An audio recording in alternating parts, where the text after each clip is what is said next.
We just come off a rather large European tour,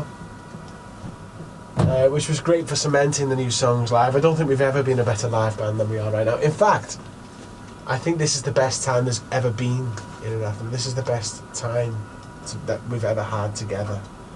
It's the most fun that we've had, it's the best relationship that we've had, it's the best music that we've made. It's never been as good as it is right now. And I think it was just the other day I realised that I just feel very, very lucky and privileged to be with those guys and doing that thing. Because their family, you know, it's like I've just moved to a new country, and I moved to a new city, and I'm currently living in Oslo in Norway. Amazing country, love it there. And people, you know, sometimes can find it difficult to move to a new country. It's like, and people say, "Oh, you've moved away from your family." I said, "No, I haven't." They're on the fucking tour bus.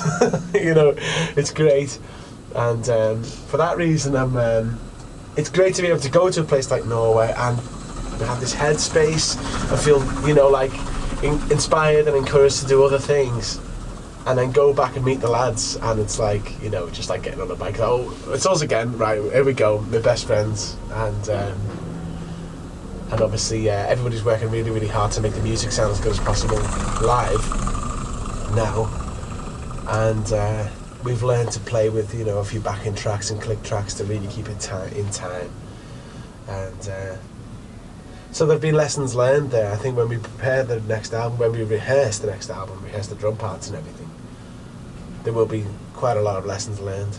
We'll probably rehearse with the backing tracks prepared and probably practice in town. So it's great. I'm delighted with being in Anathema at the moment. You know, it's nice to be back in the game. It's nice to have been given the awards by Classic Rock that we got. And it's nice to get a little bit of appreciation, a little bit of encouragement. It's the way I would call it. I mean, when you get an award like that, it's an encouragement. It's not a pat on the back, oh, well done, rest on your laurels. It's an encouragement to keep moving forward, that you're doing something right, that it's resonating with people, and that people agree with me, because I did think it was one of the best albums of that year.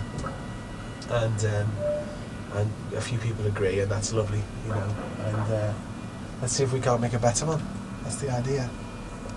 Very grateful for Steve Wilson's contribution to that record.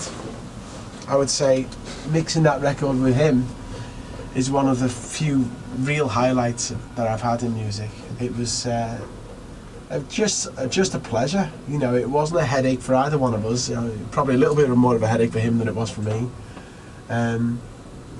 But something we both really, really enjoyed, and it was great to have him involved because it got people to sit up and listen again to what we had, you know, and to take it maybe that little bit more seriously. Because, you know, if you're hearing good things about this record, it's great, but if you're hearing good things and Steve Wilson's mixed it, and, you know, you've heard a song maybe, you think, wow, that's what's happened. It's generated this excitement and this aura.